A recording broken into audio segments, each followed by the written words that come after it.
오늘 말씀을 좀 함께 보도록 하겠습니다. 오늘 말씀은 열왕기상 3장 28절 말씀입니다. 열왕기상 3장 28절 함께 읽겠습니다. 시작. 온 이스라엘이 왕이 심리하여 판결함을 듣고 왕을 두려워하였으니 이는 하나님의 지혜가 그의 속에 있어 판결함을 봄이더라. 아멘. 이 말씀 가지고 여러분들하고 오늘도 하나님과 동행하는 삶이 무엇이고 우리가 진짜 하나님께 구해야 될 것이 무엇인지를 발견하고 우리의 기도 제목으로 삼아 또 기도하는 그러한 시간들이 되었으면 좋겠습니다. 우리가 성경을 읽으면서 흔히 하는 착각들이 있습니다. 그것은 뭐냐면 이 인물들의 잘 되는 모습만을 이렇게 딱 떼가지고 그것을 이렇게 쫓아 살아가는 삶인 거죠. 예를 들면 여러분들 요셉이 얼마나 고생했는지에 대한 그 삶의 내용은 다 덮어두고 어떤 삶의 내용만 우리가 건져냅니까? 요셉이 총리가 돼가지고 나라에서 아주 중요한 역할들을 했던 것, 그런 좋은 이야기들만, 좋은 스토리들만 쏙 빼가지고 나아가는 모습들을 우리는 발견하고 올 수 있는 거죠. 다윗도 마찬가지예요. 다윗이 어떻게 고생하고 어떻게 살아왔는지 그런 이야기들은 다 덮어두고 다윗이 왕이 되어 살아갔던 이야기들, 그러한 것들만 우리가 발췌해서 그것만을 쫓아 나아가는 모습을 발견할 수 있습니다. 오늘 성경에도 사실 우리가 잘못 착각하고 있는 한 인물이 등장을 하는데요. 그 인물이 여러분 누굽니까? 바로 솔로몬이죠. 솔로몬 하면 여러분들 떠오르는 게 뭐가 있습니까? 바로 지혜죠. 제가 진짜 어렸을 때부터 귀가 닳도록 들었던 이 기도 제목이 뭐였냐면, 부모님들이 늘 자녀를 위해서 기도할 때 꼭 빼놓지 않는 기도 제목이 이제 솔로몬의 지혜였어요. 도대체 얼마나 똑똑했길래? 그래가지고 심지어 솔로몬이 똑똑했다는 거는 세상 사람들도 다 알았습니다. 그래가지고 옛날에 TV 프로그램에 그런 프로그램도 있었어요. 그 솔로몬의 선택이라는 프로그램이 있을 정도로 솔로몬이 지혜롭다는 것은 크리스천뿐만 아니라 넌 크리스천들도 많이 알고 있었던 거죠. 근데 여러분들 꼭 기억해야 될 것은, 그러면 우리는 그리스도인들은 이 성경이라는 게 주어졌잖아요. 그러면 이 성경을 통하여서 솔로몬이 어떤 사람이었길래 자꾸 세상에서도 그렇고 교회에서도 그렇고 왜 지혜로운 사람이라고 얘기하는가를 들여다봐야 되는데, 그거는 모르고 그냥 솔로몬 지혜로웠던 사람이지 이러면서 그냥 솔로몬의 지혜를 나에게 주세요 이렇게 기도하는 모습들이 너무도 많다는 거죠. 저도 저를 위해서 기도해 주시는 분들 중에 저희 부모님이 어떤 기도를 했었냐면, 하나님 우리 이승현이 머리가 될지언정 뭐 꼬리가 되지 않게 해달라고. 다 각자의 중요한 역할들이 있는데 늘 이렇게 좋은 것만 이렇게 기도할 때가 많이 있었던 것 같아요. 그러면서 저에 대해서 기도를 하실 때 이런 기도를 하시더라고요. 솔로몬의 지혜도 주시고 삼손의 힘도 주세요. 근데 두 개 다 애매하게 받았어요, 저는. 그런 모습들을 이제 많이 보게 되는 거죠. 그러니까 성경을 바르게 이해하고 그럼 과연 솔로몬이 어떤 지혜를 가졌는지를 좀 들여다보고 그것을 위하여서 우리가 같이 이제 품고 기도해야 되는데, 그건 덮어두고 그냥 솔로몬 지혜로웠지 하는 경우들이 많이 있었습니다. 저는 오늘날 이런 것을 보면서 무슨 생각들을 많이 했냐면, 여러분 단순히 지혜로운 사람이 되지 않았으면 좋겠어요. 그러니까 물론 성경이 말하는 지혜를 가진 사람들이 됐으면 좋겠습니다, 모두가. 그런데 저는 오늘날 이 시대를 보면서 우리가 맨날 똑똑함을 추구하면서 살아가고 하나님 지혜로운 사람이 되고 싶어요 이러면서 기도하면서 나아갔지만, 실질적으로 여러분 그 똑똑한 사람들이 많이 생김으로 인해서 사회가 온전해질 줄 알았는데 지금 세상을 보면 어떻습니까? 똑똑한 사람은 많아졌는데 사회는 점점 온전해지는 모습을 보여줍니까? 아니면 이전과 같습니까? 저는 이전과 같은 모습들이 너무 많지 않나 생각해 보게 되는 거예요. 하나님 나 똑똑하게 해주세요. 그래서 내가 똑똑해서 그 지혜를 가지고 세상을 섬기는 사람이 되고 싶어요. 다 이렇게 기도는 하지만 결국 뒤에 부분에 가서는 삶이 결국은 그 지혜를 정말 지혜롭게 사용하기보다는 자신의 유익을 위해서 사용하다 보니까 결국 사회가 계속해서 병들어가는 모습들을 저는 너무도 많이 봅니다. 그래서 저는 여러분들을 위해서 솔로몬 같은 지혜를 위해서 기도도 하지만 동시에 무슨 기도도 하냐면, 하나님 이 지혜, 여기 성경에서 말하는 이 지혜가 우리 아이들에게 솔로몬의 지혜보다는 하나님의 지혜, 오늘 우리가 읽었잖아요. 말씀에 보니까 이렇게 되어 있어요. 이는 하나님의 지혜가 그의 속에 있어요. 솔로몬이 지혜롭다라는 그 지혜의 근본은 하나님이십니다. 그러니까 저는 여러분들을 위해서 지혜롭게 해달라고 기도 많이 하죠. 우리 아이들이 지혜로웠으면 좋겠습니다, 하나님. 이렇게 기도하는데 하나님, 그 하나님의 지혜가 솔로몬에게 임했던 것처럼 그 하나님의 지혜가 우리 아이들에게도 임했으면 좋겠습니다. 그리고 하나님, 한 가지 더 기도하옵기는 우리 아이들이 단순히 머리만 똑똑한 사람들이 되지 않기를 원합니다. 세상에 얼마나 머리만 똑똑한 사람들이 많습니까? 머리만 뜨거워요. 손가발은 다 차가워요. 가슴도 차가워요. 그래서 계속해서 이 온전한 사회를 위하여서 세상을 바꾸기보다는 세상을 안 좋은 방향으로 끌고 나가는 모습들을 저는 너무도 많이 봤습니다. 그래서 여러분들을 위해서 기도하는 것은 하나님의 지혜가 여러분들에게 이때 하나님 그 지혜를 헛똑똑이 되지 않게 해달라. 우리 아이들이 머리만 똑똑한 사람들이 아니라 가슴도 뜨겁고 손가발도 뜨거워서 하나님의 지혜를 잘 나타내 보이는 진짜 그리스도인, 진짜 지혜의 소유자들이 되게 해달라고 여러분들을 위해서 계속해서 기도합니다. 이 말씀이요, 수능 보기 전에 굉장히 많이 이용됩니다. 하나님 솔로몬과 같이 지혜로운 자녀가 되게 돼요.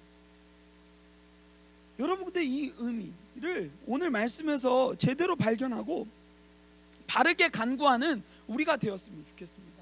저는 이 지금 함께 예배하고 있는 여러분들 중에 단 한 명도 헛똑똑이가 나오지 않고 진짜 그리스도의 지혜, 하나님의 지혜를 채우고 살아가는 그리스도인들이 되었으면 좋겠습니다. 성경이 말하는 지혜가 무엇인지를 오늘 말씀을 통해서 좀 발견했으면 좋겠는데요. 여러분, 이 이야기는 너무 잘 알고 있는 이야기일 것 같아요. 근데 오늘 우리가 읽은 본문의 내용은 결론 부분입니다. 결론 부분. 3장 28절. 뭐라고 얘기하고 있습니까? 온 이스라엘이 왕이 심리하여 판결함을 듣고, 이 왕은 누굽니까? 솔로몬이죠. 이 솔로몬이 심리하여 판결함을 듣고 왕을 두려워하게 됐다는 거예요. 왜? 그 이유가 뒤에 나오죠. 이는 하나님의 지혜가 그의 속에 있어. 그 판결한 것을 사람들이 보고 그 왕을 두려워하게 됐다는 것을 이 말씀의 결론 부분에서는 얘기해 주고 있습니다. 여러분, 이 이야기 앞에 있는 이야기들은 여러분들이 너무 잘 알고 있을 거예요. 무슨 내용인지 아시죠? 무슨 내용입니까? 여기 앞장 한 장만 넘겨보면 16절부터 그 이야기가 이제 전개가 되죠. 창기 두 여자, 이 몸을 이제 파는 여인 두 여인이 왕에게 와서 그 앞에 서서 이제 말을 합니다. 한 여자가 서서 이제 말을 하는 거예요. 내 주여, 나와 이 여자가 한 집에서 사는데 내가 그와 함께 집에 있으며 해산했대요. 아이를 낳았대요. 내가 해산한 지 사흘 만에 이 여자도 해산을 했대요. 우리가 함께 있었대요. 우리 둘 외에는 집에 다른 사람이 없었대요. 그런데 아주 돌발 상황이 하나 나타납니다. 밤에 저 여자가 그의 아들 위에 누움으로 그의 아들이 죽었다라고 얘기를 하고 있어요. 그러면서 그가 밤중에 일어나서 이 여종, 내가 잠든 사이에 내 아들을 내 곁에서 가져다가 자기 품에 누이고 자기의 죽은 아들을 내 품에 뉘었다, 이렇게 얘기하고 있는 것입니다. 그래서 아침에 내가 내 아들을 젖먹이려고 일어나 본즉 죽었다는 거예요. 아주 이거 비밀의 숲이죠. 내가 아침에 자세히 보니 내가 낳은 아들이 아니었다는 거예요. 그러고 나니까 이제 한쪽에서 다른 입장을 얘기합니다. 다른 여자는 이르되 아니라 산 것은 내 아들이요 죽은 것은 네 아들이라고. 정말 어이가 없죠. 서로 이 살아있는 자녀가 자기의 자녀라는 것, 뭐 이런 싸움들을 계속해서 하고 있는 거죠. 이 여자는 이르되 아니다, 죽은 것이 네 아들이요 산 것이 내 아들이라 하며 왕 앞에서 그와 같이 쟁론하는 것을 확인할 수가 있습니다. 그때 이제 23절부터 무슨 내용이 등장하냐면 이제 왕이 심리하는, 판결하는 내용들이 이제 등장을 하는 거죠.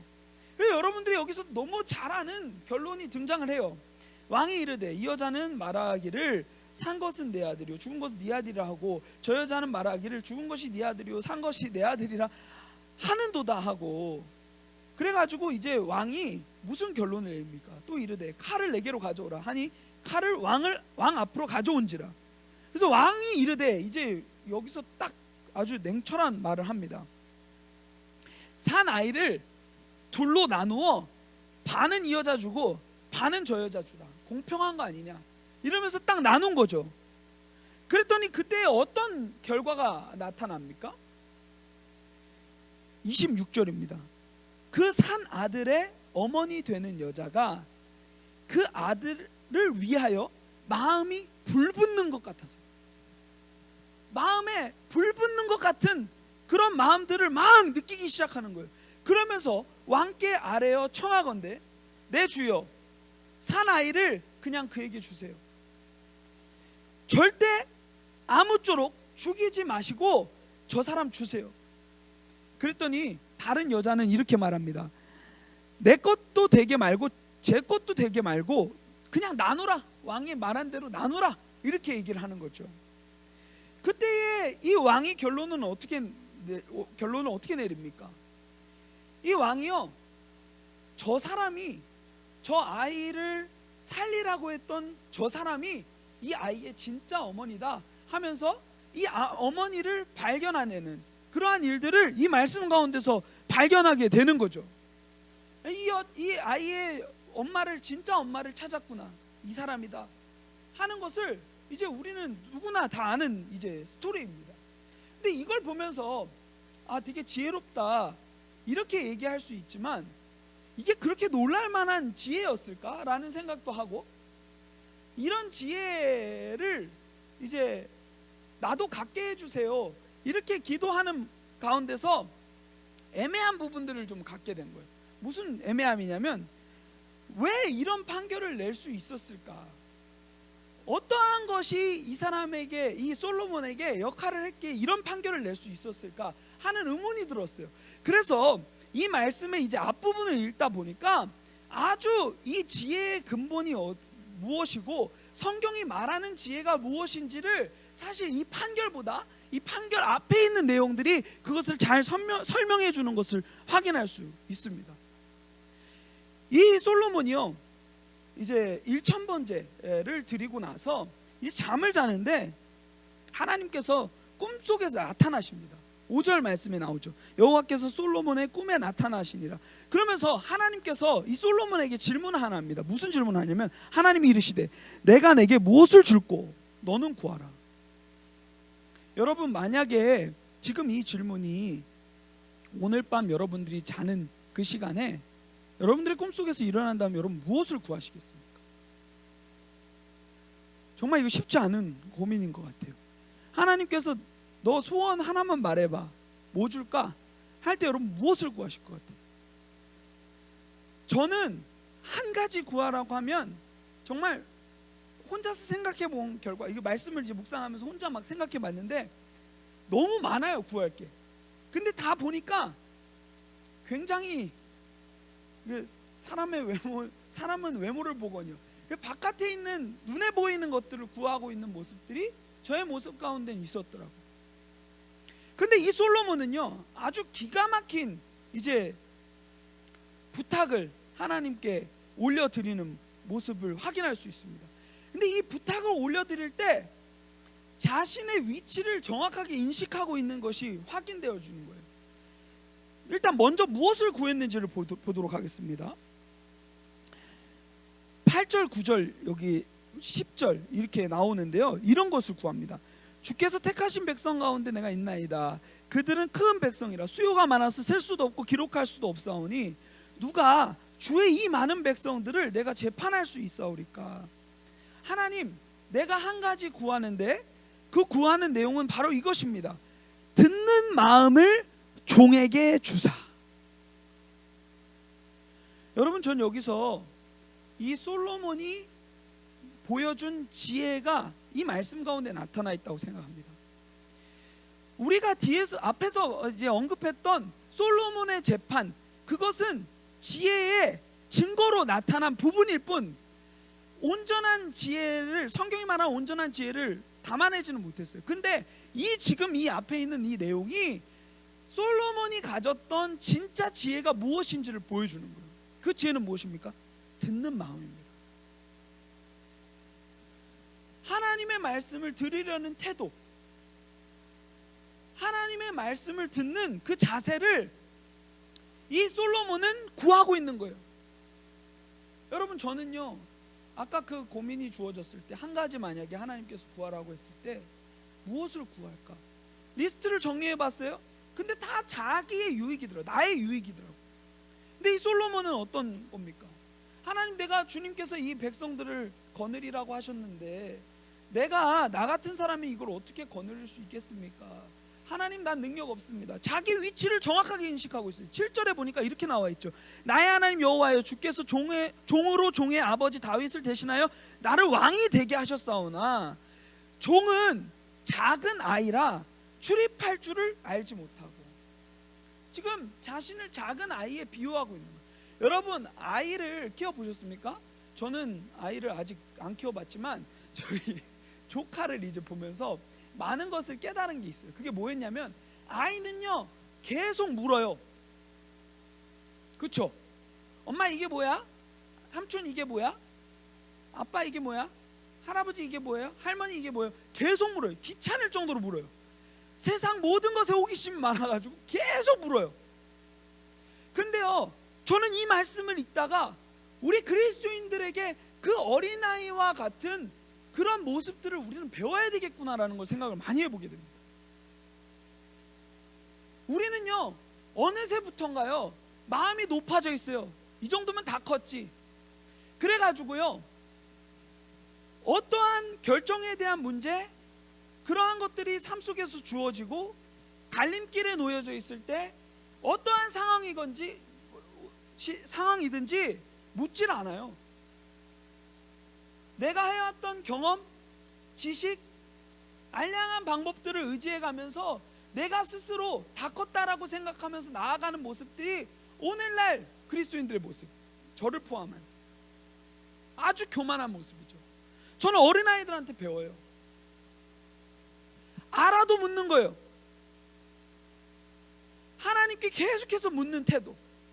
하나님 앞에서 자기 위치를 인식해야 돼요. 하나님, 나는 아무것도 모릅니다. 찬양도 있잖아요. 그런 찬양도, 그렇죠? 나는 아무것도 모릅니다. 주님, 저는 아무것도 몰라요. 하나님, 내가 이런 문제가 있는데 이 문제를 어떻게 돌파해야 될지 난 아무것도 몰라요. 하나님께서 나에게 지혜를 주시지 않으시면, 이거를 깨닫게 해주지 않으시면 난 아무것도 할 수 없는 작은 아이와 같은 존재예요. 이렇게 구해야 하는데 우리는 어느새부터 구하지 않는 거죠. 성경이 말하는 진짜 지혜는 뭐냐면요, 일단 자신의 자세를 낮추는 거예요. 나는 모른다의 자세로 낮추는 거예요. 그러면서 성경이 말하는 진짜 지혜는 뭐냐면 듣는 마음, 듣는 태도예요. 저는 이게 진짜 지혜라고 생각해요. 듣는 거예요. 내가 길을 알지 못하니까 하나님의 말씀을 듣는 거예요. 얘기하잖아요, 솔로몬이. 주의 백성을 재판하여 내가 이 재판을 어떻게 할 수 있겠습니까? 하나님, 주님께서 듣는 마음을 종에게 주사 내가 주의 백성을 재판하여 선악을 분별하게 하옵소서. 선악도 분간하지 못하는 아주 교만한 사람입니다. 주님, 듣게 해주세요. 듣는 마음을 구했던 사람인 거죠. 그래서 하나님께서 어떻게 하십니까? 솔로몬이 이것을 구하매 그 마음이 주의 마음에 쏙든지라. 사실 이 당시에는요, 솔로몬이 이제 왕이 돼가지고 두려움이 컸을 거예요. 아버지 다윗은 정말 하나님 마음에 합한 그러한 모습으로 잘 통치도 잘 감당하고 하나님께 부름 받아서 이제 하늘로 가서 이제 하나님과 함께 더불어 살고 있을 텐데, 이제 그 임무를 이어받아서 왕으로 통치해야 되는데 얼마나 그전 리더십에 대한 부분들, 그리고 자신의 부족한 부분들 얼마나 많이 느꼈겠어요. 그래서 그런 상황 가운데서는요, 자세를 저자세로 낮추고 주님께 듣는 마음을, 듣는 지혜를 구하는 그러한 태도를 보였는데, 이후에 어떻게 됩니까? 솔로몬 1000명의 처와 호궁들을 거느리는 그러한 사람이 됐고요. 하나님께서 마병과 그런 것들을 취하지 말라고 그런 것들을 되게 싫어하셨는데 어떻게 됩니까? 사람이 한순간 듣지 않으면 그렇게 되는 거예요. 그러한 모습으로 전락되는 거예요. 지금 여기서만큼은 이 솔로몬의 태도는 하나님 앞에서 겸손하고 하나님께서 원하시는 그 지혜, 진짜 성경이 말하는 그 지혜를 구했던 것 같아요. 뒷부분에 이제 뭐 어떻게 됐는지는 여러분들이 성경을 읽으면 잘 알 수 있겠지만, 여하튼 여기서는 그 듣는 마음을 구했습니다. 그 듣는 마음의 결과는 무엇입니까? 당시에 소외되고 죽은 사람과 같이 여겼던 이 창녀들의 소리를 듣는 마음도 있었던 거예요. 여기서 이 듣는 마음은 첫 번째로는 그런 마음이었어요. 여러분, 왕이요, 그 몸을 파는 그 여인들하고 당시에는요 소통을 했을까 안 했을까? 그냥 왕이라고 말할 것도 없고요, 일반인들도요 그 사람들을 멸시하고 사람 취급을 안 했다고요. 근데 이 왕은 어떻습니까? 당시에 소외되고 죽은 사람과 같이 여겼던 그 창기의 소리를 들었어요. 그리고 재판하는 거죠. 그러면서 두 번째 들었던 게 뭡니까? 자녀의 생명이 오가는 그런 상황 가운데서 진짜 어미의 찢어지는 절규를 들었어요. 그 상황에 공감하신 거예요. 여러분, 오늘 우리가 읽은 말씀, 아까 그 뒷부분의 말씀에 보면요, 왕이 이렇게 얘기하잖아요. 반으로 나눠서 이 여자 주고 저 여자 줘라, 반씩. 그러니까 진짜 어머니는 어떻게 반응했습니까? 가슴이 불붙는 것 같아서, 마음이 불붙는 것 같아서, 여기가 끓은 거예요. 불난 것 같이 완전 뜨거워지는 거예요. 하나님은 그의 지혜를 솔로몬에게 주셔서 솔로몬이 그 어미의 타는 심장 소리를 듣게 돼요. 이게 진짜 지혜인 거예요. 이 솔로몬은 너무 멋있어요. 계속해서 언급하지만 자기의 유익을 구하지 않았어요. 그러니까 하나님께서 어떻게 칭찬하십니까? 11절에 아까 그 말씀이 주의 마음에 쏙 든지라 이야기하고요. 11절에 하나님이 그에게 이르시되 네가 이것을 구하도다. 자기를 위하여 장수하기를 구하지 아니하며 부도 구하지 아니하며. 사실 우리가 구할 만한 내용들은 여기 다 나와 있어요. 자기 원수의 생명을 멸하기도 구하지 아니하고 오직 송사를 듣고 분별하는 지혜를 구하였으니. 당시에요, 당시에 다른 왕들은요 이런 것들을 구했거든요. 내가 장수하기를 구하고, 내가 부유하기를 구하고, 내 원수 저 사람을 죽여달라고도 구하고, 이러한 것들로 구했지만 이 솔로몬은 자신의 유익이 아니라 하나님의 의를 구했는 거예요. 하나님의 지혜를 구한 거죠. 하나님, 나는 하나님의 말씀을 들을 수 없는 아주 작은 아이와 같은 존재입니다. 그래서 하나님의 말씀이 여기에 들려져야 해요. 하나님, 듣는 마음을, 내가 딱 한 가지 소원을 주님께 부탁하는데 듣는 마음을 내게 주세요. 그 듣는 지혜가 없으면 나는 하루도 살 수 없는 존재입니다. 하나님의 그 말씀이 내 안에 임하는 그러한 은혜가 있게 해주세요. 그러고 나니까 하나님께서 이렇게 얘기하죠. 내가 네 말대로 하여 내게 지혜롭고 총명한 마음을 주리라 얘기하고, 네 앞에도 너와 같은 자가 없거니와 내 뒤에도 너와 같은 자가 일어남이 없으리라. 그리고 여기서 하나님께서 한 수를 더 뜨세요. 내가 또 네가 구하지 아니한 13절입니다. 부귀와 영화도 내게 주노니. 구하지 않은 것까지 주겠다는 거예요. 여기서 저는요 무슨 말씀을 발견하냐면요, 마태복음 6장 33절을 발견해요. 그런즉 너희는 먼저 그의 나라와 그의 의를 구하라. 그리하면 이 모든 것을 너희에게 더하시리라. 구약 시대인데도요 하나님의 말씀을 계속해서 보여주는 거예요. 근데 우리는요 조급해서요 지금 당장 눈에 보이는 걸 구해요. 먼저 그의 나라와 그의 의를 구하라. 그리하면 이 모든 것을 주겠다고 말씀하시는데, 우리는 이렇게 얘기하죠. 하나님, 요거 먼저 주시면 주님의 나라와 주님의 의를 구하겠습니다. 이러한 모습으로 우리는 살아가는 것을 확인할 수 있습니다. 여하튼 이 부분은 되게 중요한 부분이 아니니까 덮어두고, 여러분 이 말씀을 통해서 우리가 발견했으면 좋겠는 것은 뭐냐면, 이 솔로몬이 가졌던 진짜 지혜, 이게 성경이 보여주는 진짜 지혜, 그 28절에서 말하는 이 하나님의 지혜가 무엇인지를 여러분들이 발견하고 그 지혜를 구하는, 그 진짜 지혜를 구하는 사람들이 되었으면 좋겠습니다. 막연하게 잘 알지도 못하는데 그냥 솔로몬이 지혜롭다니까 솔로몬 같이 지혜로운 사람 되게 해주세요. 삼손에 대해서 잘 알지도 못하고 삼손은 힘셌다는 것만 듣고 하나님 삼손과 같이 되게 해주세요. 이렇게 기도하는 사람들이 아니라 성경을 제대로 알고 성경이 말하는 그 진짜 지혜를 구하는 그러한 그리스도인들이 되었으면 좋겠습니다. 이 솔로몬의 재판은요, 목적이 다른 재판이에요. 어떤 목적이 다릅니까? 이 재판을 통해서 자기가 엄청나게 유명해지기 원해서 이 재판을 했습니까? 그리고 이 지혜를 구했습니까? 아닙니다. 이 재판의 목적은요, 하나님의 의를 드러내는, 하나님의 마음을 내가 듣고 그 마음을 실현해서 하나님의 마음, 하나님의 영광이 드러나는, 하나님의 의가 드러나는 그러한 재판이었다는 것을 우리는 확인할 수 있습니다. 다른 거예요. 세상 사람들은요, 하나님 지혜 주셔서, 하나님 나에게 지혜 주셔서 내가 이번에 이 당한 이 문제를 잘 감당하게 해주시고, 만약에 여기서 이 재판이라고 했을 때 하나님 나에게 지혜 이번만 주셔가지고 내가 이번에 이 재판 너무 잘해가지고 유명한 사람이 돼가지고 내가 하나님께 영광 돌리는 사람 되게 해주세요. 이게 아니라 순서가 달리다는 거예요. 솔로몬은요, 그런 것들을 구하지 않았어요. 하나님, 나는 이거 재판할 수 없어요. 내가 어떻게 재판해? 하나님께서 나에게 깨닫게 해주지 않으시면 나 이거 할 수 없어요. 그러니까 하나님 한 가지 구합니다. 저에게 지혜 주세요. 다르지 않나요? 우리 그리스도인들은요, 이 지혜를 사용하는 그 목적도 달라야 되는 줄 믿습니다. 우리는 똑똑해서 뭐 하려고 해요, 여러분? 똑똑해서 나의 부귀 영화를 축적하려고 하는 모습들이 우리의 삶 가운데 얼마나 많이 있습니까? 이 다른 거예요. 솔로몬, 하나님 난 들을 수 없어요. 내가 어떻게 재판하겠어요? 나 부족해요. 나 몰라요. 하나님 해주세요.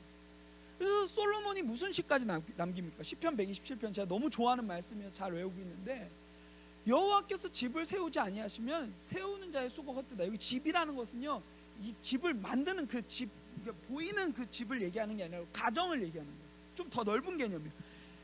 여호와께서 우리 집에 함께하지 않으시고 이 집 가운데 거하지 않으시면 우리 집이 헛되다는 거예요. 여호와께서 성을 지키지 아니하시면 파수꾼이 24시간 깨어 있어서 뭐 세스코를 부르든 세스코는 벌레 지키는 거죠. 벌레로부터 우리를 지키는 거죠. 그 뭐 세콤 뭐 캡스 이런 거를 아무리 잘 한다 한들 하나님이 그 성 지키지 않으시면 아무것도 아니라는 거예요. 다르다는 거예요. 솔로몬은요, 하나님의 함께 하심을 날마다 구했던 사람이에요. 물론 그 자세와 태도를 놓쳐서 방자하게 살아갔던 때도 있지만, 그의 이 말씀을 통하여서 드러난 그의 태도를 보면서 우리가 진짜 그리스도인들이 품어야 될 지혜가 뭔지, 그 마음이 뭔지를 발견하는 시간들이 되었으면 좋겠어요.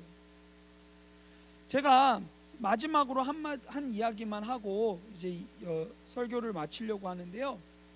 제가 위기 청소년들을 이렇게 사역을 하는 분들을 이렇게 도왔던 적이 있습니다. 그 일들을 도왔던 적이 있는데 몇 년 전이었어요. 몇 년 전에 부산에 있는 천종호 판사님이라고, 여러분 호통 판사라고 여러분 TV에 많이 나왔어요. 최근에 유퀴즈 온 더 블럭 거기에도 이제 출연하셨었는데, 그 천종호 판사님이 이제 그 위기 청소년들의 사회화와 온전한 사람으로 자라갈 수 있도록 되게 많은 좋은 선한 일들을 많이 하셨거든요. 그래서 지금도 하시고 계시고, 그런 일들을 하는 거를 제가 잠시 도왔던 적이 있어요. 그래서 무엇을 했었냐면, 목사님 그때 그 공연 기획 같은 것도 하고 있었기 때문에 공연 기획을 이 아이들을 위해서 우리가 크리스마스에 우리들만 크리스마스 때 좋아하고 즐거워하는 것이 아니라 우리가 콘서트를 하나 열어서 누군가에게 우리들의 이 기쁜 소식을 나누는 행사를 했으면 좋겠다. 그래서 크리스마스 때 홍대에 이제 클럽을 하나 빌려가지고 콘서트를 했었어요. 그래가지고 이제 그 아이들을 도와주는 일들을 감당했었죠. 먼저는 이 위기 청소년들에 대한 우리의 인식을 바꾸고 또 이 아이들에게 추운 겨울에 밥 한 끼 제대로 한번 제공하고 싶어서 그 행사를 했었어요. 그리고 이제 계속 이제 교제를 하면서 천종호 판사님이 하루는 저에게 그 얘기를 하시더라고요. 목사님, 한번 소년 재판에 한번 와보시라고. 그래서 제가 하루는 시간을 내서 학교도 다 이제 땡땡이 치고 이제 소년 재판이 너무 궁금해서 이제 가보게 된 거죠. 소년 재판을 갔는데 제 기억으로는 2시간 정도밖에 안 됐던 것 같아요. 3시부터 5시 정도? 이제 금요일이었던 것 같은데 3시부터 5시 정도, 2시간 정도의 이제 그 재판을 이제 하는 거죠. 그래서 되게 우리가 생각하는 그 재판이랑은 굉장히 달라요. 우리가 생각하는 재판은 이제 막 변호사도 막 나왔다가 뭐 이 사람 저 사람 막 나왔다가 막 판결 내리고 이런 재판을 우리는 생각하잖아요. 근데 이 소년 재판들은 어떠냐면 짧으면 한 3분 정도에 이 모든 것들을 맞춰야 됩니다. 또 범죄 상황은 되게 많고 그리고 시간은 제한돼 있어요. 그래서 금방금방 이 재판을 끝내는 모습들을 저는 확인했어요. 근데 그날도 제가 이제 그 뒤에서 이 재판을 다 보고 있는데 너무 빨리빨리 이렇게 진행되는데 참 신기한 것은요, 그 재판의 현장이 다 울음바다가 되는 거예요. 심지어는요, 거기에 이제 뭐 몇 호 나오세요 이러면서 이제 이름을 안 부르고 이제 호수를 죄명 이런 걸 부르잖아요. 그런 걸 이제 부르는 청원 경찰이 있어요. 근데 청원 경찰도요, 재판을 하다 보면요 어느새부터가 울고 있어요. 그래서 자기의 본분을 막 못하고 있는 모습들을 저는 발견했어요. 왜 이렇게 될 수 있었을까? 재판이 다 끝났어요. 판사님이 저를 이제 부르더라고요. 그랬더니 이제 그 판사 뒤에 작은 방이 하나 있어요. 작은 이 통로 같은 방이 하나 있는데 거기에서 얼굴을 마주하고 이야기를 나눴어요. 판사님, 이 짧은 시간에 어떻게 이 판결을 내리십니까? 그리고 판사님, 어떤 마음으로 이 재판에 임하십니까? 그랬더니 판사님이요, 제 질문을 한 문장으로 딱 정리해 주세요. 저는 여기서 재판하기 전에 기도하고 들어갑니다. 무슨 기도를 하냐고 물어보니까 이런 얘기를 하시더라고요. 하나님, 오늘 재판이 아이를 처벌하는 목적이 아니라 아이를 치유하는 목적이 될 수 있도록 이 재판에 지혜와 능력을 주세요. 저는 여기서 그리스도인의 삶의 다른 점을 많이 느꼈어요. 내가 판사면 똑같이 그냥 매일 진행되는 재판이에요. 그냥 가가지고 내가 해왔던 대로 하면 돼요. 근데 이 판사님은요, 주어진 자리에서 그리스도인으로 살아내고 싶은 거예요. 그래서 오늘 하루도 하나님, 나에게 주어진 이 재판들 내가 할 수 없어요.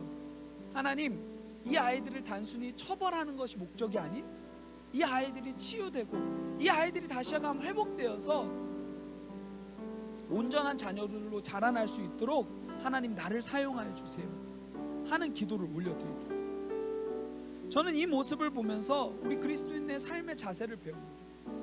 저는 여러분들이 헛똑똑이 되지 않았으면 좋겠어요. 하나님이 각자 부르신 자리는 다를지 몰라도 그 자리 가운데서 이러한 태도를 가지고 살아가는 사람들이 되었으면 좋겠어요. 내가 경찰이 되건, 내가 판사가 되건, 내가 의사가 되건, 내가 목사가 되건, 내가 가게를 하는 자영업자가 되건, 어떤 자리에 있던지 간에 하나님, 내 힘으로 할 수 없어요. 하나님, 하루하루 살아가는 것 너무 부족해요. 하나님, 주님의 지혜와 주님의 마음을 구해요. 내게 부어주세요. 이렇게 구하고 살아가는 믿음의 사람들이 되었으면 좋겠습니다.